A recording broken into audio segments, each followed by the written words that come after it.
اچ شریف government boys high school کے cricket ground میں صفائی کے ناقص انتظامات اور بروقت پانی کی عدم فراہمی کے باعث گرین گھاس خشک ہونے لگی ہے، جس سے کھیلوں کی سرگرمیاں متاثر ہو رہی ہیں۔ طلباء اور شہریوں نے متعلقہ حکام سے فوری اقدامات کا مطالبہ کیا ہے۔ مزید تفصیلات بتا رہے ہیں رجب سیال۔ جی رجب، بتائیے گا۔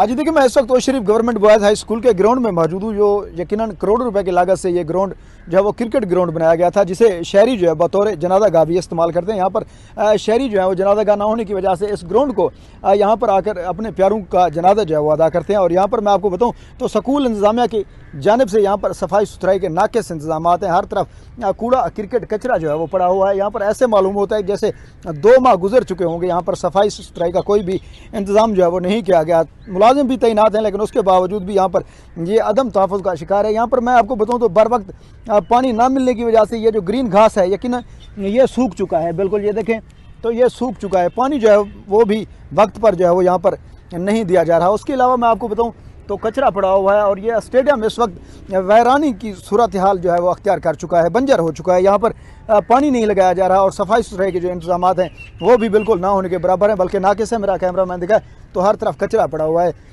گراؤنڈ کے چاروں جانب کچرا پڑا ہوا ہے۔ اور یہ کروڑوں روپے کی فنڈ سے تعمیر کیا گیا گراؤنڈ یہ اس وقت جو ہے وہ بدحال ہو چکا ہے۔ شہریوں نے یہ مطالبہ کیا ہے اسسٹنٹ کمشنر صاحب اور کمشنر بہاولپور صاحب فل فور نوٹس لے کر اس گراؤنڈ کی فل فور صفائی کو یقینی بنائیں، تاکہ شہری جو ہے وہ خوشگوار ماحول میں اپنی زندگی کو جو ہے وہ انجوائے کر سکیں، اور لڑکے جو یہاں پر آتے ہیں اور لوگ جو اپنے پیاروں کا جنازہ ادا کرنے کے لیے آتے ہیں وہ یہاں پر صاف ستھرے ماحول میں پرامن طریقے سے جنازہ جو ہے وہ ادا کر سکیں۔ بہت شکریہ رجب، آپ نے تفصیلات سے آگاہ کیا۔